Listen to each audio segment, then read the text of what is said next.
welcome to Quiggy Comedy Hour. Yay! This is the 7th one, believe it or not. We've been going at this for a while, which I think is very exciting. I know so many will do, but it's been fun. Thank you to everyone who made it. Who here watched the Seahawks game? Anybody? Okay, good number. Some. Small. Alton's like admitting it. Way to go. Also confident, like front row, confident. That's good. I thought it was a little selfish. You know, the Seahawks chose my night to progress. You know, it's like they could have done a lot of things. Right? This still working? Hello. It's not. It just popped. Okay. Well, do you have a second one? I'll do the on and off thing. Also, I know you can probably just hear me if I just talk a little louder. Hello. I'm gonna stop loud. We'll roll with it. It's not that heavy of a night. Thank you. Kelly, everyone. Yay!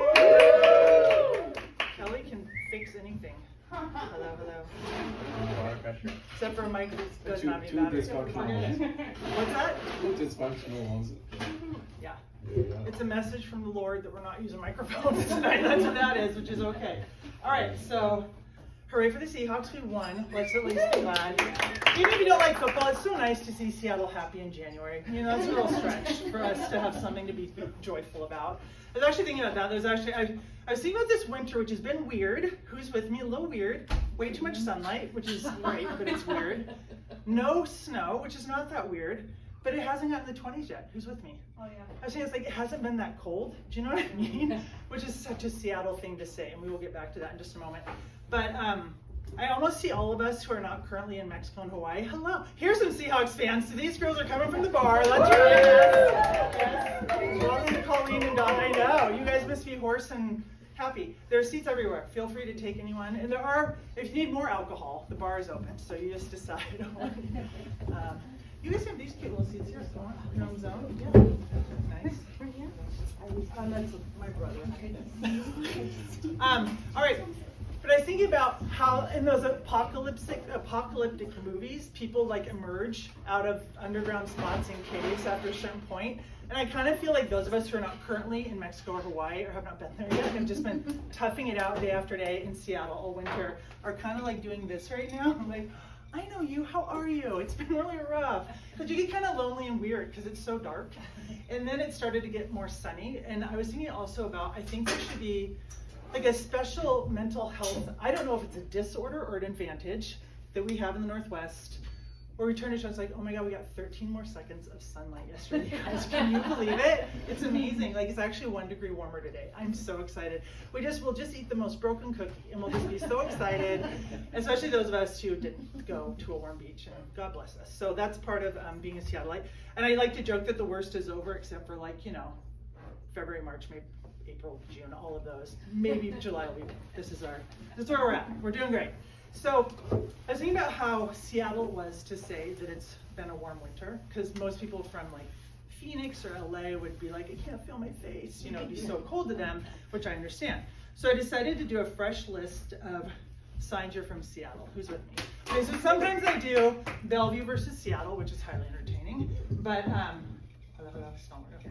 You guys can hear me. We're going to do this together, and I have my helpful friends. All right, so number one sign you were from Seattle is you didn't think of that it's been that cold of a winter. Anybody with me? Okay, thank you. All right, 1 point for you. So you're going to get a point for every very Seattle thing that you put out there. Here's number 2. What's that? Say yes to everything. Just say yes. No, that's okay. They're not from Seattle. They're from the east side. So, okay. Interestingly, in a different region of the audience as well. So you can't get along, can you? It's okay. Parking is so hard. Okay. So, number 2, you have a lot of opinions about Starbucks, and not all of them are positive. Okay, I see some. All right. You know, it's just real. It's kind of like our McDonald's. You know, it's like kind of what we send out into the world. We're a little embarrassed because it's not always that healthy. Because we're supposed to have elevated coffee, but now we serve 20-ounce sugary pink drinks to teenagers, and like that's where we're making most of our money, let's be honest. And we know about Vivace, we know about Cafe Vito, we know about handmade coffee, and we're just a little bit ashamed at this point. I was just gonna say, and like when people from Kentucky or Florida are like, I just love Starbucks, isn't it great? And you're like, I don't know. But we have to say nice things because it's employing people in our area, so don't forget that. All right. So number 2, you have some not so positive opinions about Starbucks. It's sort of our 7-Eleven. I was thinking, okay, you know the end of the phrase, the mountains are calling. Oh, come on. Who said it? I must go. And I must go. Kate, are you the only person who knows that? Oh, come on, everybody. That's like the most common bumper sticker they said. So first of all, Seattle used to have bumper stickers. Does everybody remember that? Okay, it was a scene. Like, get your rosaries off my ovaries. My favorite was, sorry I missed church. I was busy practicing witchcraft and becoming a lesbian. Does anybody remember that? Thank you, Kelly. That was a common bumper sticker. Visualize world peace was another one, just funny. And then the best always that I thought was most clever was Ballard welcomes its new condo overlords. Do you guys remember this? So Ballard didn't have condos, right? It just had grandmas and houses, and then they started building condos. So we had a bumper sticker devoted to it. But yeah, the one about practicing witchcraft and becoming a lesbian, I mean, that was like every other Subaru in Seattle. Well, anyways. What's the one that you just read? Oh, so the mountains are calling and I must go. John Miracle. Okay. You'll see it. Look around. Every little Subaru Outback has it on it somewhere. That's the thing, people don't rock the bumper stickers like they used to. So, Katie, you get a point. All right. I was going to say extra points if you have it on your car, obviously. And then if you knew who said it. Katie? It's not on my car, but I did know who said it. Okay, good. Okay, so very Seattle. If you know your pho bowl number on the menu, where you go? Okay, anyone? Okay, and you have a plan and strategy for how you're going to use the spicy oil, plum sauce, basil, and those little white sprouts. Oh my gosh, I've been here too long. We used to do this. No, here's why you don't go. Pho has become expensive. Who's with me? Anyone? Does anybody remember when it was $8 for a bowl? Thank you.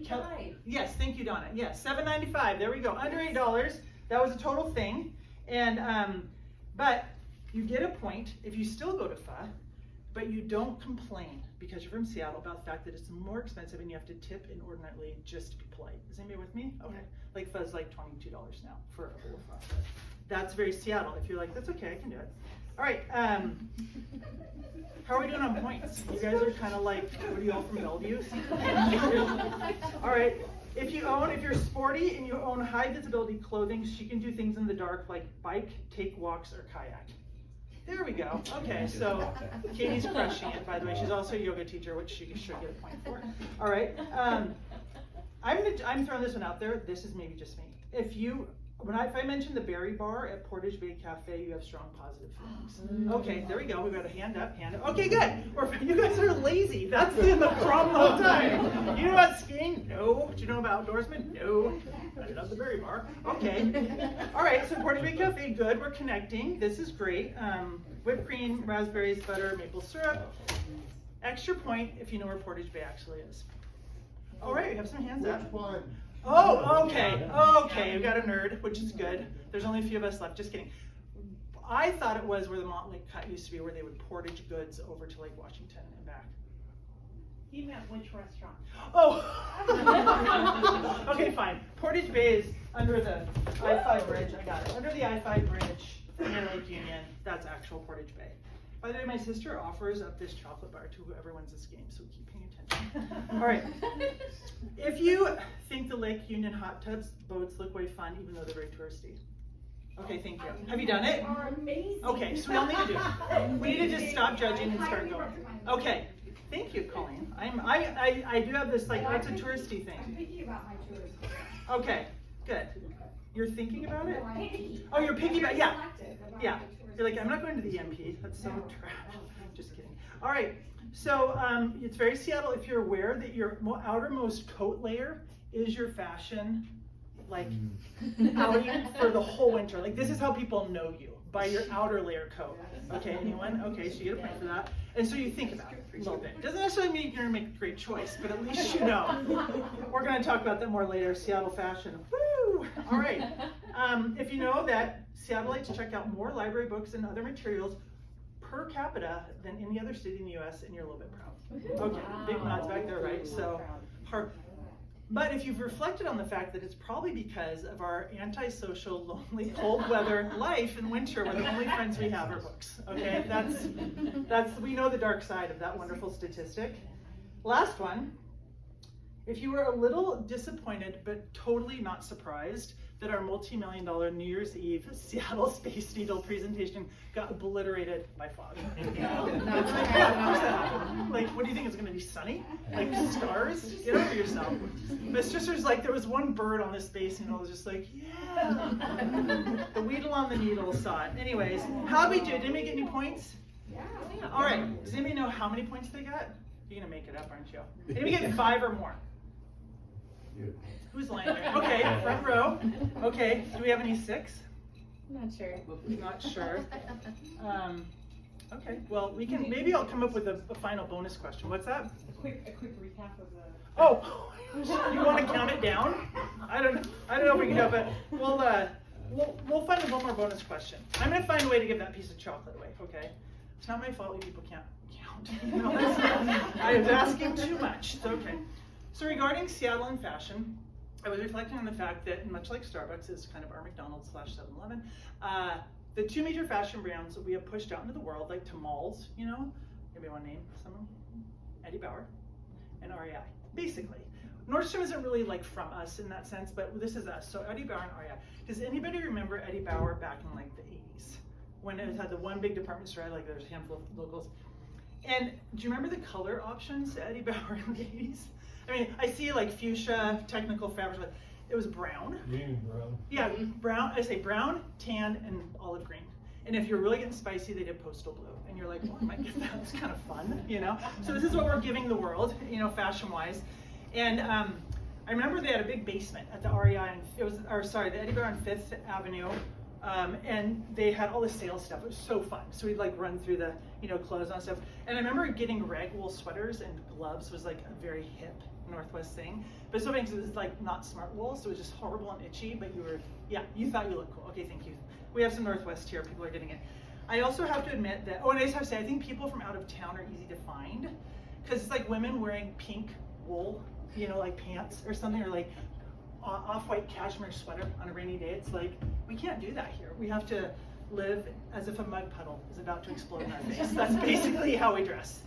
And I was thinking about the whole coziness thing, especially the concept of like that piece of clothing that you know is highly unflattering, but it's really warm and you just like to live in it.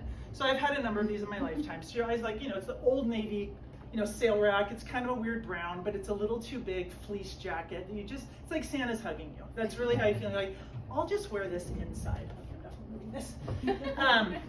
Right? Because you're sure you have the self-control to remove it when you go outside, when you buy it. Pretty soon you're running to mailbox. Next thing you know, it's just gonna slip down to Safeway, and now it's just like all you wear, because you take it off, you're miserable.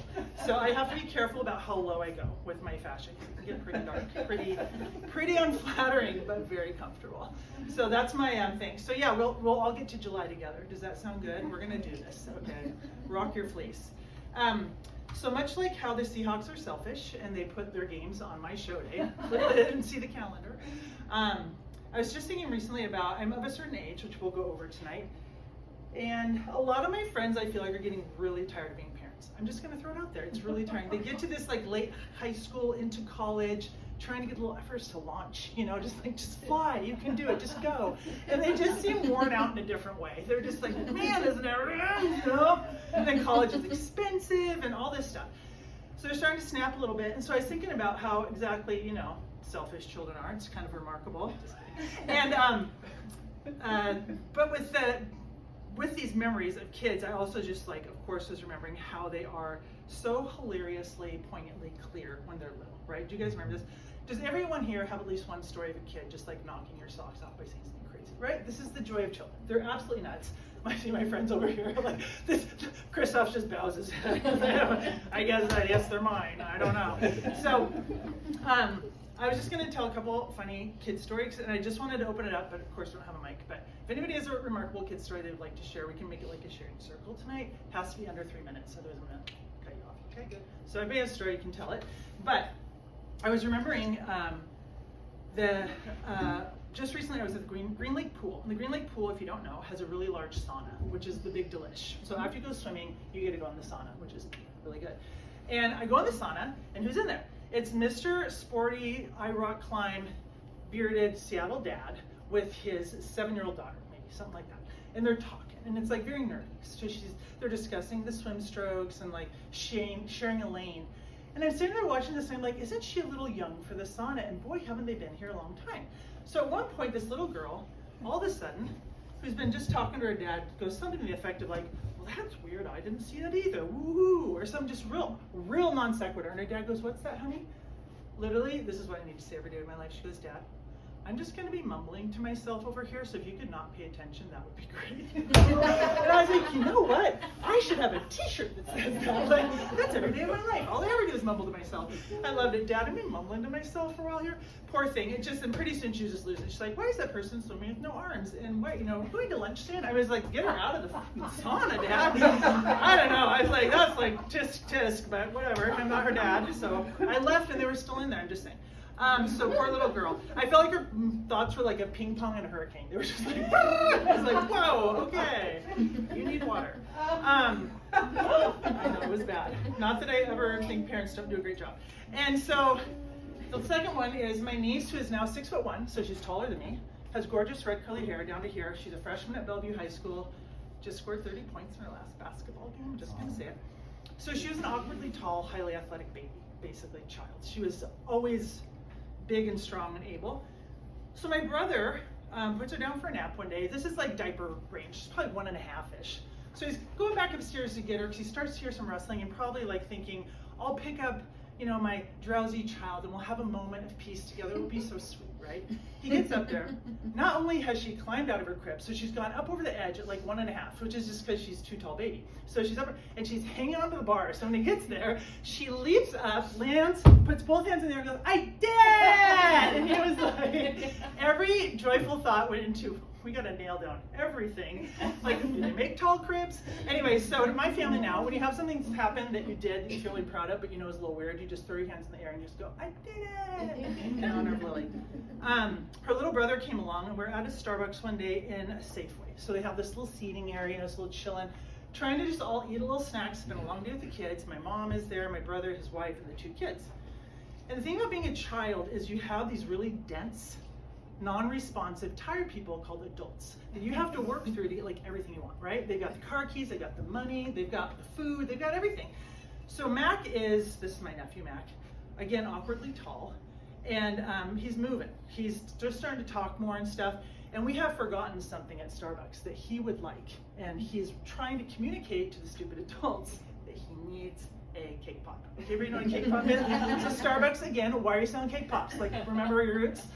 So he's doing the thing where he's going to the case, cake pop, and he's walking back over to us, and he's like, cake pop. He's trying to get us to understand that he just wants cake pop. He's like, and he knows, he's like, thinks he's saying it right, but he's like, kind of like, why is no one responding?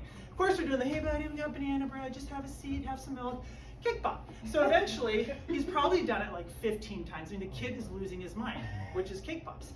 And so God bless him, he knows who's the weakest link in the group, which is my mother, Grandma. And she's seated. This kid literally is like 1.5. He goes up to her and it's like all the English he can muster. He puts his hands around her face. He gets right in her. He goes, Dunham, I want a cake pop. And I just like, oh man, we should give him a cake pop because he tried so hard. This kid's exhausted. All he wanted was cake pop for 15 minutes. He never did get a cake pop, but it's one of our great lines. Dunham, I want cake pop. He still likes cake pops, unfortunately. And then my last kid story, I was visiting a friend from college. She had 2 kids. So we got like a 4-year-old and 1.5-year-old. And at the time, I have another friend at dinner.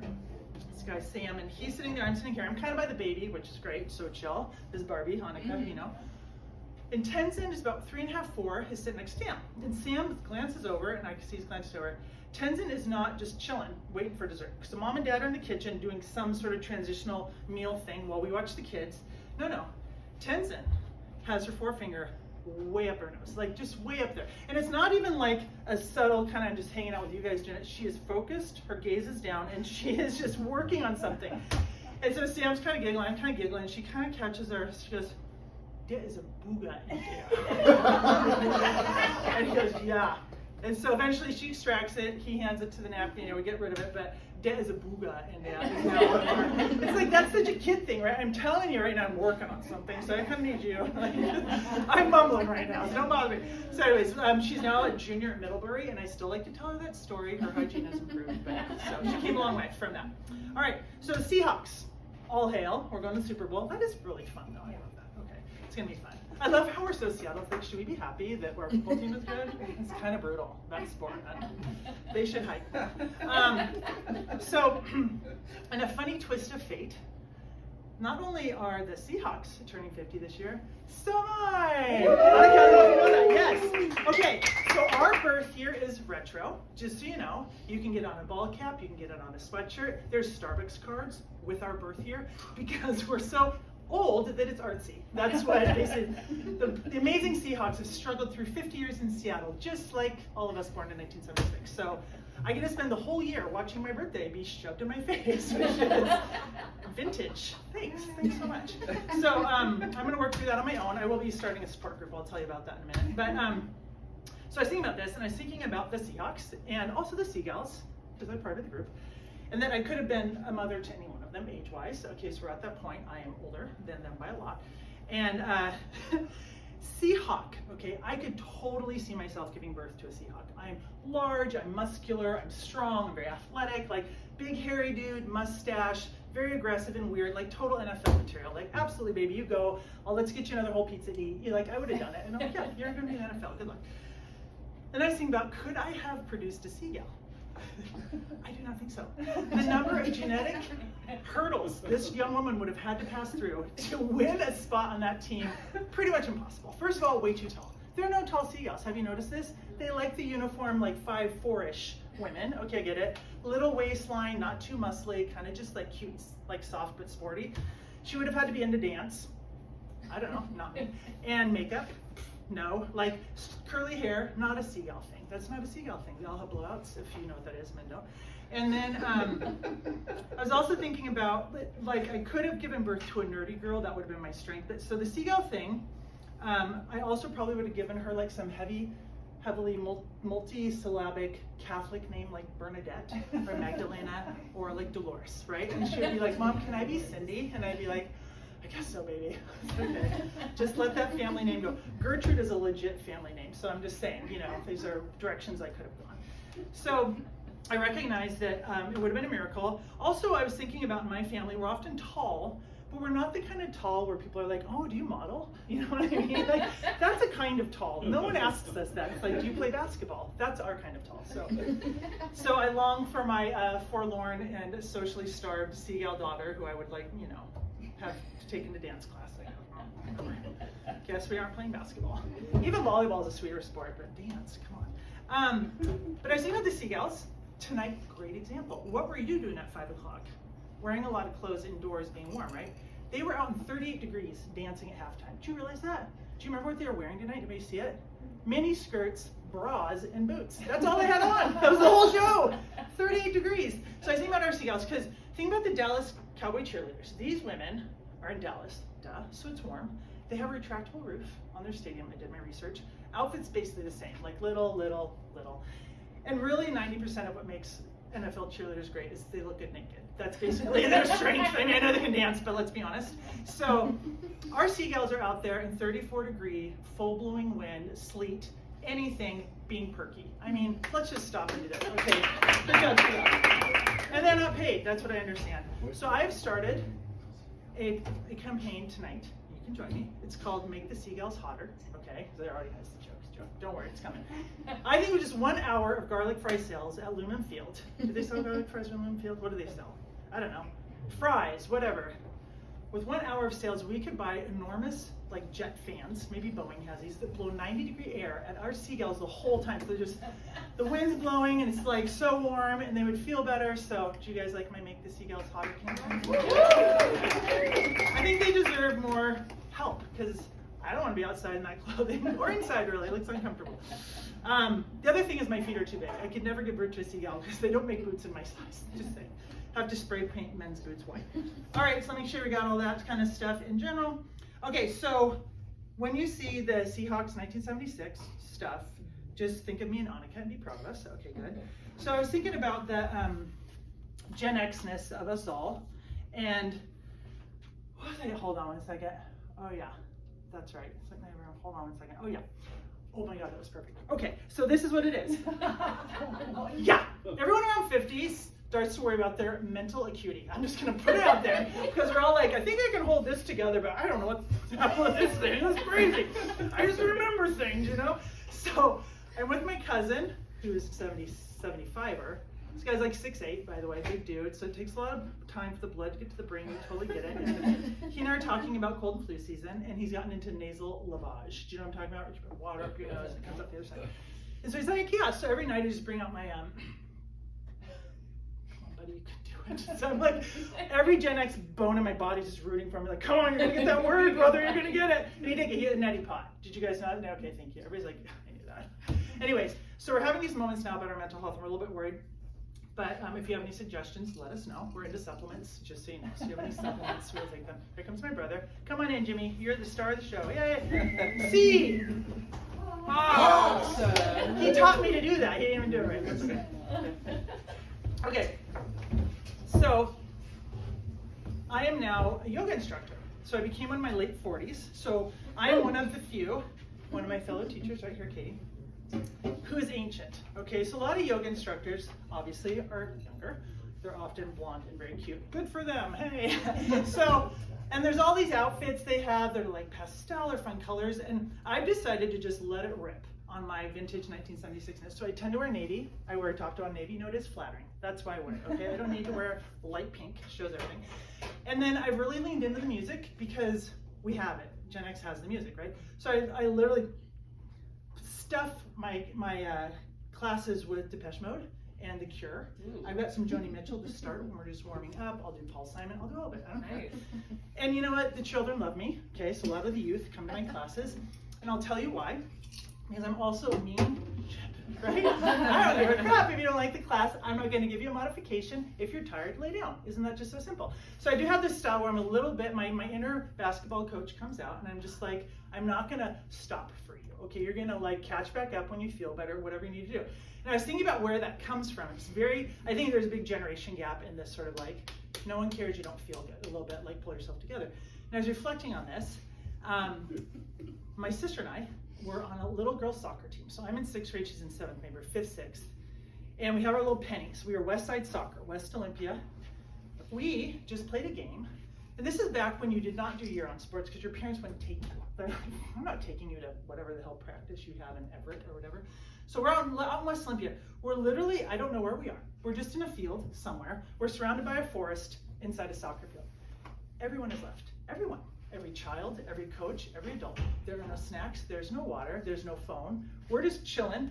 Did we feel afraid? Maybe a little. Was it abnormal? Absolutely not. You're just like, yeah, I guess I'm just waiting for my mom now. You know, you're just like playing with the grass and like glad to have each other. It's a little weird. And just kind of, and I don't know how long we were there. I remember distinctly. I think it was kind of a long time. So who shows up eventually? Mom. Does she show up with snacks? Questions about how the game went? Maybe I scored a goal. Did the coach say good job? Who'd you play? No. She pulls up like Don Johnson in my like gravel spits out, and you're like, shoot! And you know you're already in trouble. That's how it worked. You were already in trouble. 4 words. Hurry up, get in the car. Sorry, but hurry up, get in the car. That was it. Not like, how was it? Did you feel scared? No. And you just knew that was going to happen, and you needed to hurry up and get in the car, and you just started scrounging for Tab or like Diet Coke or like granola dip bars or gum, you know, anything to eat. Like there's nothing given to you. So if you wonder why I'm a little harsh at yoga, you know, welcome to the show. I figure you're going to take care of yourself. But I feel like it's just like horrors these days. You left a child at a field. It's like actually 2 of them. They were mine. Mom, you're the best. Don't worry about it. Julia, my mom said no. She was perfect. She kept us tough. It's a good thing. So I just want to put it out there that next year the Mariners are turning 50. Okay. So everybody from 77, get ready because I'm going to shove it in your face the whole year.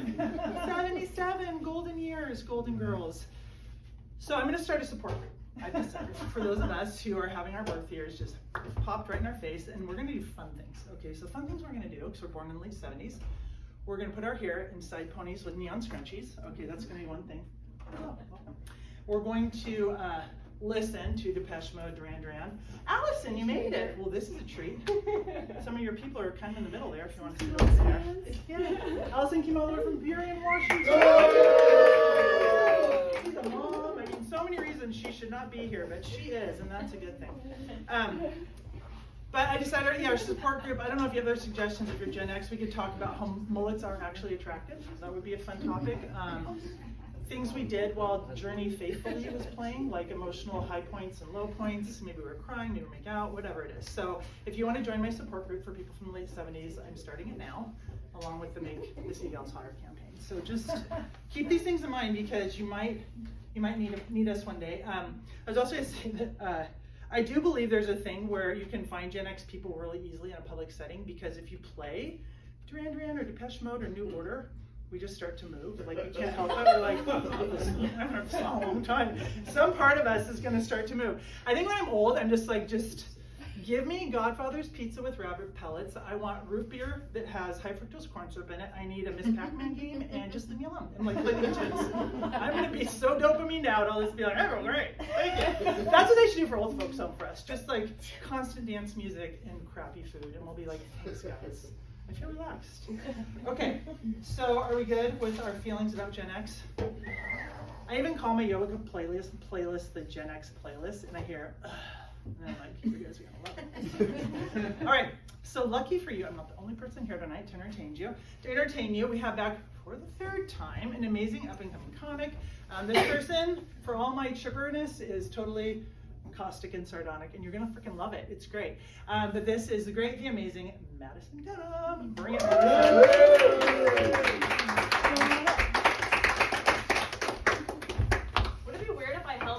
Though it doesn't work. Yeah, absolutely. No, it wouldn't be. It's just because I feel like Carrot Top without its props right now. Like, you have a thing with the mic that you hold it a certain way. I kind of need to hold it. I throw it around. It's gonna feel weird. It probably just popped right off. Okay. But yeah, thanks for coming out, everybody. Yeah, thank you, Bridget, for having me. So yeah, she's not wrong. Our material is very, very different. Thank you for warning them, so it's not such a harsh emotional whiplash. But anyways, so I had a mammogram recently, which was super, super fun. 10 out of 10 would recommend, guys. No. Yeah, go for it, yeah. So I went into it cool as a cucumber, super, super calm, very optimistic, which is very unlike me. But as soon as the exam started, I immediately was like, oh fuck, I have cancer, this sucks. Dude. This sucks. And I'm trying to read the doctor's facial expressions and trying to see whether or not they're like, this is good, this is bad, but the poker faces on doctors are immaculate. They're not giving me anything. And then they warn me while they're doing the exam that if I want same-day results, that the radiologist is gonna have to help out, and he's a man if I'm okay with that. And I'm like, I need to know if I have cancer or not immediately. I don't care if a man is touching me. In fact, a man would be preferable because I've been single for so long that getting felt up and being told that I don't have cancer would be a great fucking day for me. So that would be awesome. Good news, I do not have cancer. I'm in the clear. Yeah, let's go. Awesome. But I was a little surprised by my thought process while I thought I had cancer. I wasn't thinking about my family or my future or even dying. All I was thinking was, dear God, please let me have sex one more time before I die. I've been hanging out with this guy for a couple of weeks and I am so close to sealing the deal, and he's not going to want to have sex with me if I have cancer. And I can't lie to him because I have autism like every other millennial on the internet. So it's very inconvenient when it comes to telling the truth, unfortunately. And they say that if you have autism, that you have something called a special interest. You like hyper focus on something or a topic and you know everything about it and it's all you want to talk about. And I definitely got screwed in that department, to be honest, because I didn't get coding, I didn't get trains, I didn't get Star Wars. I would kill to have Star Wars autism. I actually thought I had gin autism for a while, and that turned out to be alcoholism, so different ism, easy to get mixed up. But no, I actually got something called Kanye West autism. I don't know if you guys have heard of it. It's very, very rare. I know everything about him, and he's all I want to talk about. So, this guy I've been hanging out with is like, you talk about Kanye West too much, and I'm like, do you not appreciate the excruciating restraint that I use on a regular basis to not talk about him more? I bring him up every couple hours, and not talking about him more feels like holding in a sneeze. So, fill it with the too much Kanye talk. And I get that no one wants me to talk about him. I get that he's a horrible person, but my autism doesn't. So my autism's like, he's the greatest artist of your generation. Just keep talking about him. People will get it at some point. It hasn't worked so far. So I'm just going to keep it to every couple hours for the time being. And if me and this guy end up taking what my friends call the bang train to Bone Town, I guess that's what the kids are calling it nowadays, then honestly I can get cancer and I won't care, because then people will feel bad for me, and then I can talk about Kanye West as much as I want. So, weaponize the shit out side of that. That probably makes me sound like a terrible person, and I am, but I am working on it. We're working on trying to be better people, right? I mean, that's what the New Year's all about. Has anyone stuck to their New Year's resolution, or has everybody just jumped off of that train immediately? That's what I thought, yeah. So I told everybody that my New Year's resolution was going to be to develop an eating disorder, and no one took me seriously, so then I decided, all right, I'm going to do it for real now. That's fine. See, watch me. It's going really well, by the way. Thank you for asking. Appreciate that. And I'm going really slowly into it. Like, I only weigh myself 3 times a day, and I'm almost used to feeling dizzy and sick all the time. But my coworkers are making it kind of difficult because I work in a restaurant, so they notice that I'm not eating, and they just keep asking me the dumbest questions. Questions like, why aren't you eating, Madison? And I'm like, because I want to be skinny. And then they say, well, why do you want to be skinny? Because I want to be attractive? Like, what are these questions that you guys are asking me? And then they say, well, you know, Madison, being hot is a state of mind. I just wanted to physically strike somebody because no, it's not. I'm sorry, it's not. Like, do you think Jessica Alba or Megan Fox or even, God forbid, Sydney Sweeney being hot has anything to do with their mind? Because I can tell you it doesn't. It has nothing to do with that. But if I looked like this girl, I would also probably tell myself things like that to make myself feel better. So I get where she's coming from. It's fine. I lost 50 pounds last year when I quit drinking, so I got a head start on the eating disorder, praise God. And then I'm also on meds for the first time in my entire life, so I'm thinking clearer than I ever have, and that's how I know that the eating disorder is a good idea. I see a therapist and everything, so there's no excuse for me not doing this. I just want to look like a different person. I don't see what's wrong with that. I don't want anyone to be able to tell that I'm non-binary by just looking at me anymore. I kind of want it to be my deep, dark secret would be really, really nice. So I'm going back in the closet, and I will miss getting a pass for using gay slurs. And me going back in the closet does just kind of prove that it was for attention the whole time. That's a bummer. But being non-binary is just too complicated, honestly. There's a lot that goes into it that people don't know about. Like, for instance, you know how men, when they go to the bathroom, they stand, and women, they sit. If you're non-binary, you have to squat every single time. And I just got sick of it. It's just uncomfortable. I just want to sit down when I go to the bathroom. I don't think that's so unreasonable. But I knew that it was time to make a change appearance-wise a few weeks ago when I was at the pet store, and I saw that they were doing a cat adoption event, and I had a thought that scared the shit out of me. And this thought was, oh my God, this cat is cute. I wonder if I have room for it in my home. I've never liked cats, guys. I've never thought they were cute, but I realized, oh my God, I've been single for so long that cats are starting to look cute. It's happening. The process is happening. This is an emergency situation. This is a DEFCON 3, as Kanye West would call it, emergency situation. So it's time to make some changes. And I know that my coworkers want the best for me. I know they're concerned for me, and they're trying to help. They're like, is it your style that you want to change? Can we go shopping with you? And I'm like, it's my DNA I want to change. So yeah, style does fall underneath that. They want to know what I want to look like. So I keep telling them I want to look like a trad wife.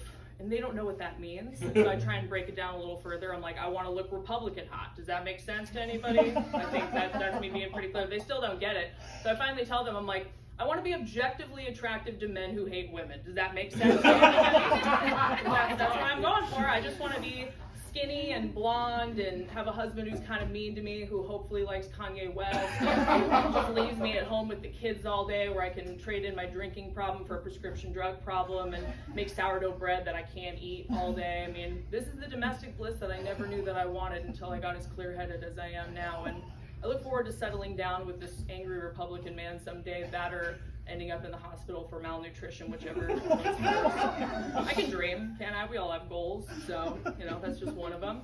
And like I said, I did quit drinking last year, so I got 9 months last week, actually, 9 months of sobriety.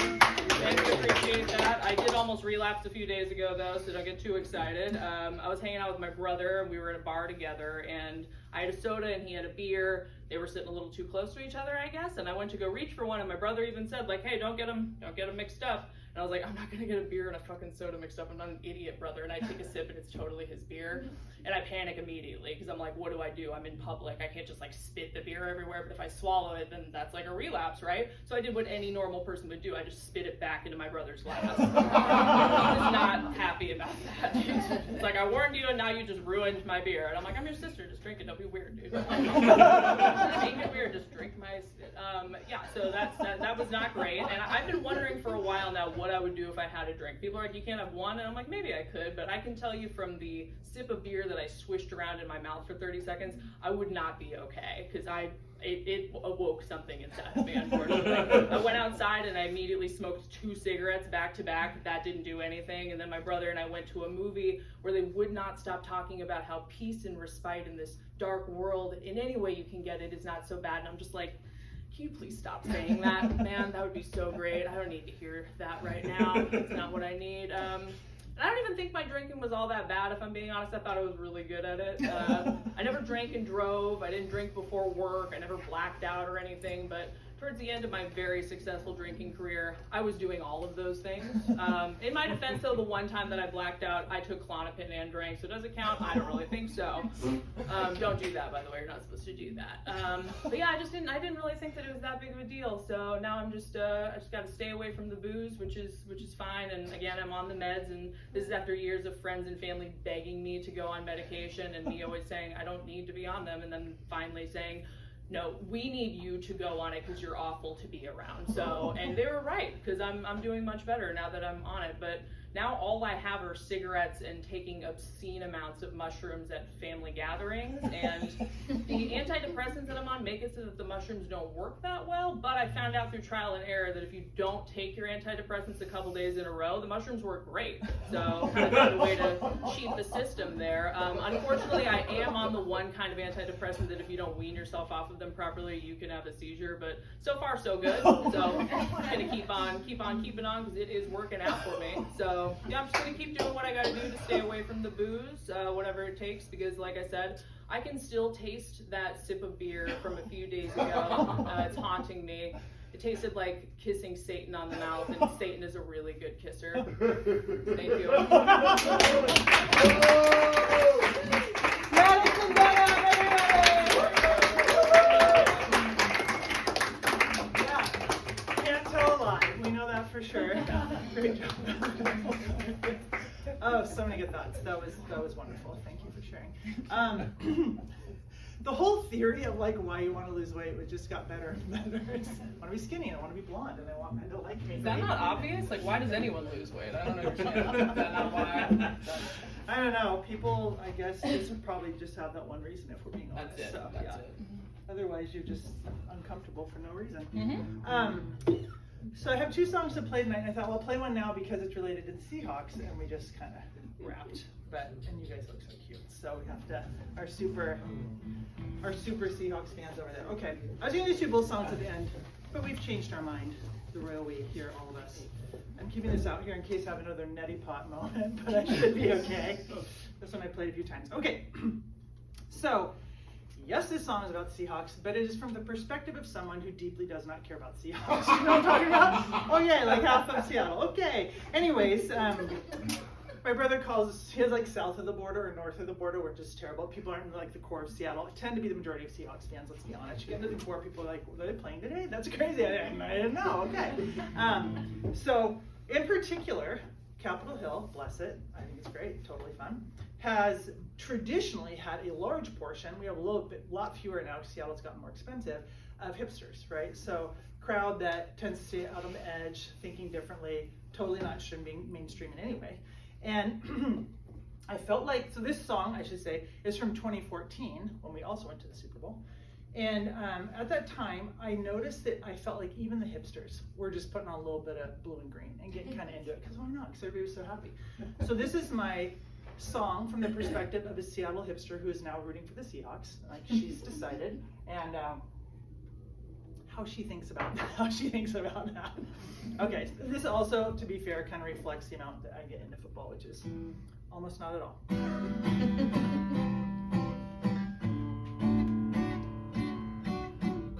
I just started minor key. Gonna walk down to the Broadway red light, pick out something blue and green and really tight. I put some streamers on my fixie for fun, and my boyfriend boyfriend shaved his mustache into a number one. I don't own a TV, so I'll go to the bar, hang out with my friends and drink PBR. I don't understand first and 10 or 12 or whatever, but did you know this? Notice I'm wearing just one earring feather. I'm a Seattle hipster, I'm rooting for the Seahawks. I wish Pete Carroll would consider a faux hawk. The way he dresses is just so preppy. Maybe something more retro and shiny? All the old school Seattle people know what I'm talking about. Here we go. I keep hearing about this thing called Beast Mode. I thought that was a band that I saw at Numos. I mean, for real. I love that our mascot is an osprey. That bird just chills by the water all day. And I think that the seagulls are women exploited. I don't believe in the NFL, I avoid it. But if I scored some 83 seagulls here, I'd shake my booty and grin ear to ear. I'm a Seattle hipster, I'm rooting for the Seahawks. Of course I love Marshawn and his crazy wild dreadlocks. I don't like football, but Seattle's the bomb. So I'm getting on the spirit train and riding along. I'm a Seattle hipster, I'm rooting for my team. With all the love I bring to my bike polo league. And I understand if you're not excited, come watch the game on the hill. You're invited.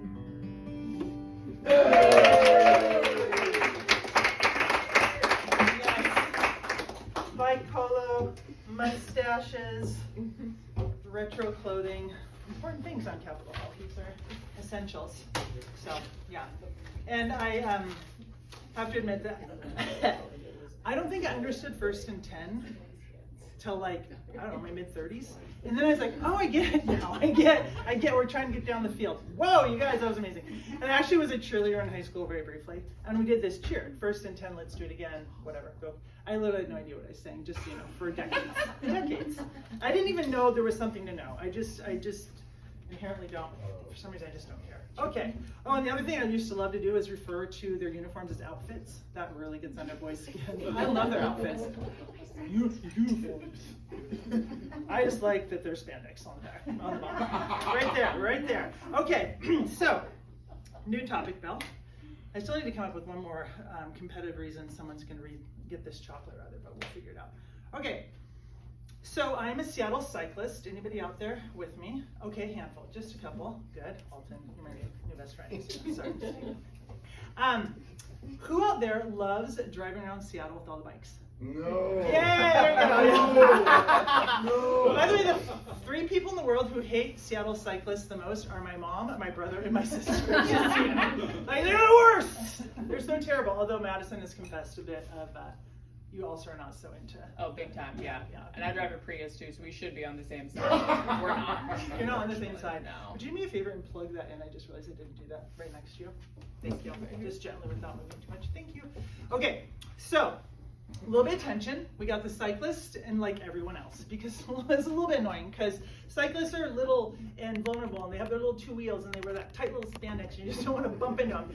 But to be fair, often very erratic. They do something called signaling. Does anybody have any idea what this means? Right turn. Do you? Okay, right turn. Nice. Okay, because I was pretty sure well, also with the advent of electric bikes, there has been a significant decline in the awareness of how to bike among bikes, because electric bikes are just basically mopeds, and the people who buy them, I get it, I'm glad they're biking, but they're not the hardcore, like I'm gonna tackle the hills, I'm gonna get strong. They're like, I don't have to wait in traffic, I can get in the bike lane, kick this thing up to 15 plus miles an hour and just buzz by everyone. Anyways, I love electric bikes, but they can be a little scary. So there's the traditionals, like me, who know how to signal. We will say on your left, we're very considerate, okay? I was thinking about the classic Seattle experience. So, anybody ever had their trunk spanked by a biker? Okay, have you seen someone else get their trunk spanked? Yes. It's totally rude. So here's the deal with bikes, and I'm just gonna be honest, I don't do this, but I think there is a huge amount of pretentiousness over the fact that we are not producing petroleum gas fumes. Am I right? It's like, yeah, well, I'm saving the environment, so I'm just gonna be really rude and like get in your way. And the other thing is, it's like bikes forget that cars weigh like 20 times more than them, and they have something called an accelerator pedal, which means they're real fucking fast. That's how cars are. They also have a brake, which they have to use a lot, but there's this sort of like, screw you, I'm on a bike. Okay, so I'm a little bit like uptight about this. I actually think that there should be a licensing process for biking in the city, because, thank you, because there's a lot to do it well. You need to get along and you need to be kind. And I think I would make an amazing bike cop. So this is my third campaign of the evening. How many have I had so far? We're gonna heat up the seagulls. I'm gonna be a bike cop. But really, I think it's way exploded because of electric bikes or the scary line bike situation and all the small moped things. I had a thought of like, this is how I think a lot of Seattleites actually feel. Okay, so this is someone who just got their trunks made. Okay, you ready? They get to finally talk to the guy in spandex. Hey, tight pants guy, calm down. Okay, this is the first line. I don't know, maybe I'm off. Tell me so. Chill out. No one here is out to get you. I'm just trying to make my way to Safeway to get some diapers for the kid. And some consistency on your end would help me figure out what you're doing. And oh, by the way, you're not faster than me. We have something called an accelerator pedal. So despite how rad you are and how large your quads are, I'm actually faster than you, and my chubby butt just presses the pedal, and I'm by in a few seconds. So if you can just get out of my way, I can get to Safeway and get back and tell my family how horrible Seattle cyclists are again. Just please stop spanking my trunk. Okay, no one ever says that because we're from Seattle and we're nice. But I do think there needs to be a little peace made. Now, I consider myself a Buddhist cyclist. Okay, I'm not a Buddhist, but when I cycle, I'm Buddhist because I'm all about the flow. I'm just trying to flow. And actually, just so you know, bikes can go up on sidewalks. That is legal. So I often do that to get out of really sticky situations. I do a lot of bike trails. I do off streets, whatever, because I don't want the rumble, right? I don't like being anywhere close to cars. I'm highly aware of how vulnerable I am. The other thing is, drivers are very distracted, right? So people are picking out a podcast while texting, while changing some other station thing on the phone, having a snack, picking their nose, whatever it is. And it's really hard as a cyclist to get people's attention, right? A lot of shaded windows. Does anybody who's at my last show and knows how much I want people to just get through the green light when I'm driving? So last time I griped about driving and how like people don't notice green lights anymore, and you're just like, hello, green light, please go. So on my bike, I'm just like ring, ring, ring, ring, ring, ring, like hello. But I don't spank. Sometimes I kind of bike up towards them, they're like, and they get going. But it is kind of annoying. So I also have to note that if you're interested in biking, the afternoon commute is much more terrifying than the morning commute because people on the morning commute really don't care if they're going to get there on time. I guess there's a lot of traffic, a little late to my 9:30, oops, you know. But at 5 o'clock, they're like, I want to be at home with my family eating dinner now and on a couch, so you need to get out of my way. So I just have to be really careful in the afternoon.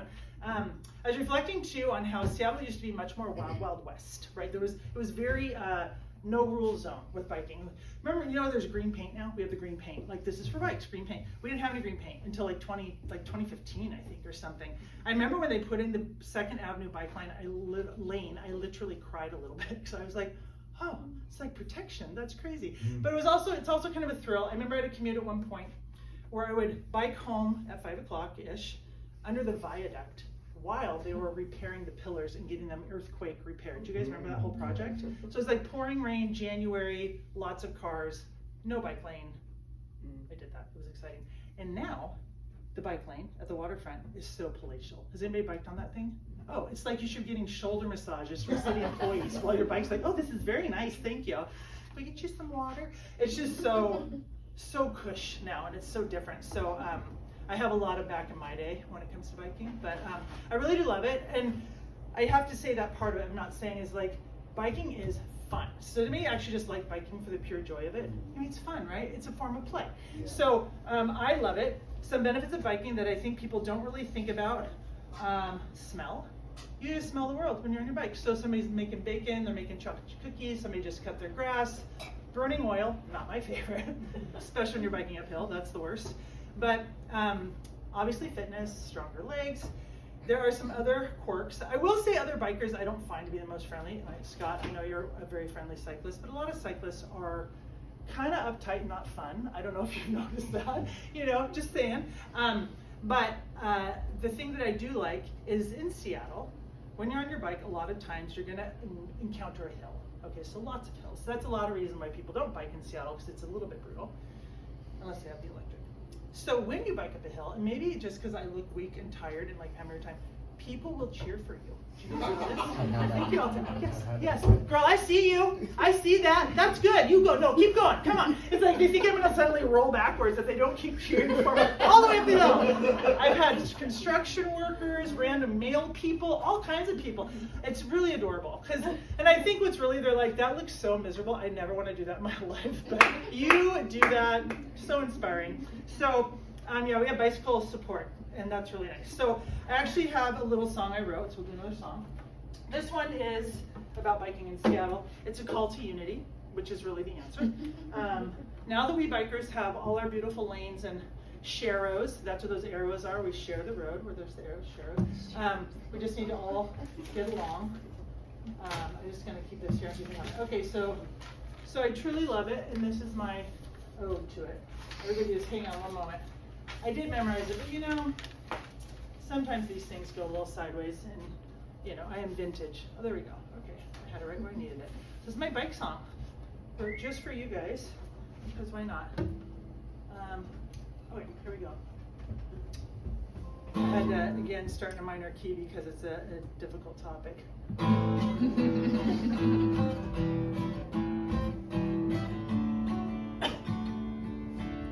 Spandex, toe clips, strong thighs, short trips. I don't want to bike in your lane. Free time outside, bacon smell. I don't mind. I just want to know that you're sane. 'Cause I'm biking in the Emerald City. Such a thrill, but it sure ain't pretty. Let's work together anyway. Oh, I forgot to mention this part.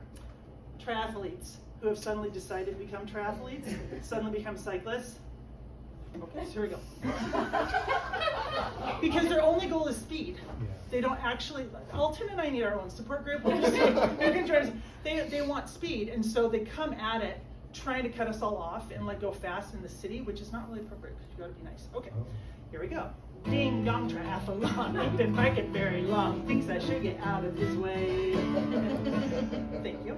I prefer slow and steady, cotton pants, super sweaty. I just want to make it okay. Cotton is not cool, just so you know, because I'm biking in the Emerald City.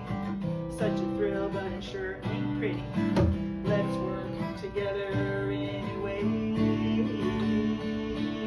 Tell that ding dong to stop.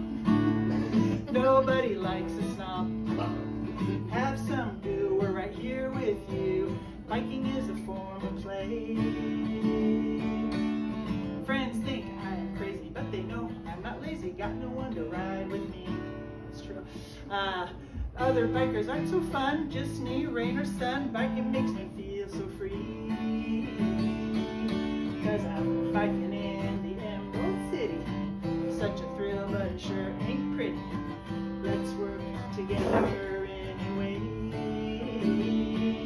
'Cause I'm pushing pedals straight up Marion. Huffing and puffing, my thighs are getting super strong. And I wouldn't have it any other way. 'Cause it's raining hard and my shoes are puddles. Gonna need a shower and some cuddles. But I got 5 miles to go, hip hip hooray. Biking in the rain is so fun. And I recognize that I can be annoying in someone's way wherever I'm going. But it's so fun, I'm here to stay. Yay!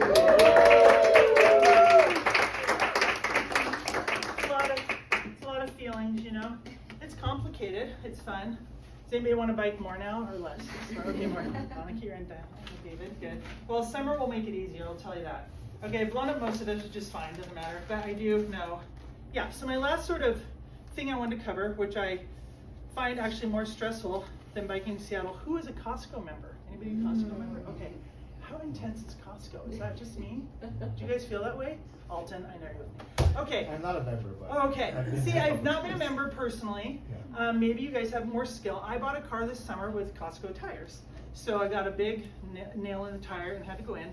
And I decided to go for a membership and do the whole thing. So I'm waiting for my car, and I was like, I can do this. I'm gonna go in and find something cheap. Isn't it always thinking people with Costco are like, yeah, King mattress $8.99 should have been $1,500 Costco. Everybody's like, people always from Costco announce that they got a good deal at Costco too. So I'm gonna be one of those people soon, because I get in there and I recognize it's kind of like Disneyland, where you're like, this is gonna be fun, but they sold too many tickets. So now there's so many people, and like, because you go in the parking lot and there's no actual empty parking spaces. It's just people circling, waiting for a spot. Yeah. You get in there and it's literally elbow to elbow, and 90% of the people in there, I think, own 24-hour convenience stores, which are fed by Costco. And they don't care about your kneecaps and your shins, and they don't even use carts, they use trolleys that are like 5x6, and they're just whipping through, like they can do it in 14 minutes, you know what I mean? They're just going, and you're just doing the dance to try and get out of their way. So it was a little intimidating for me, my new membership in Costco, and so I decided to focus on cheese. I thought cheese is expensive, I like cheese, I'm gonna go find cheese.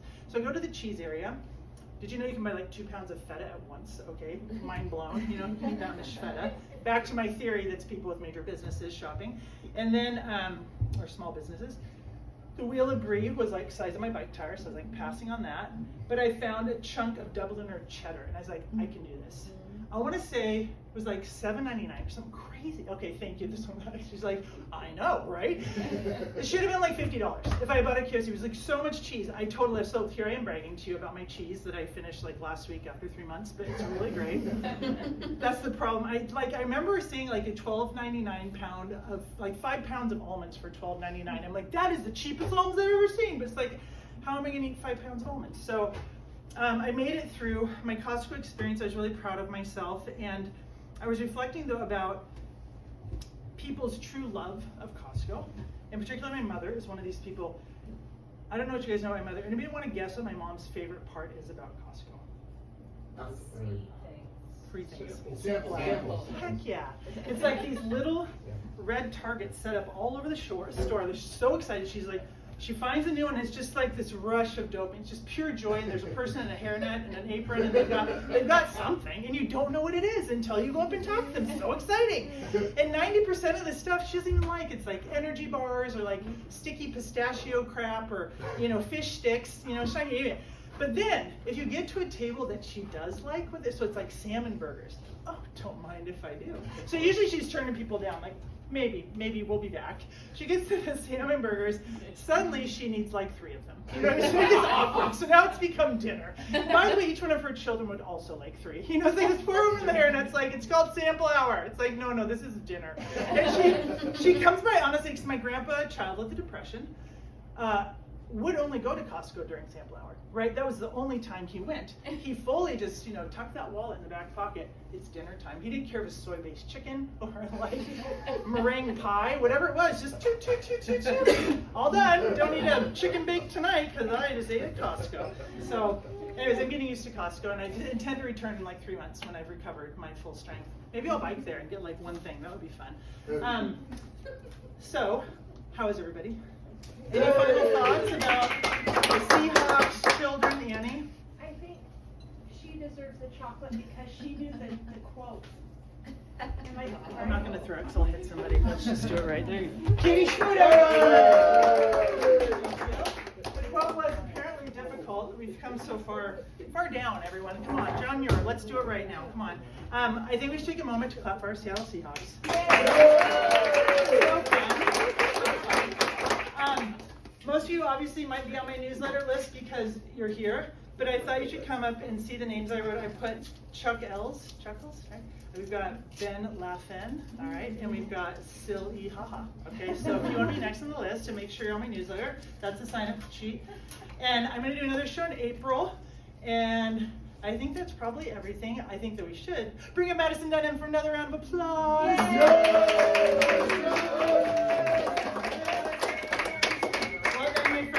To have you. Thank you for coming to Quiggy Comedy Hour. We're here until 8:30. We have the space. Kelly, bartender, let's get some hands. Is happy to serve you. Thank you for coming out. Not letting the Seahawks stop you. I love you all. Good night. Like rock music or something. Champions, Seahawks. This one.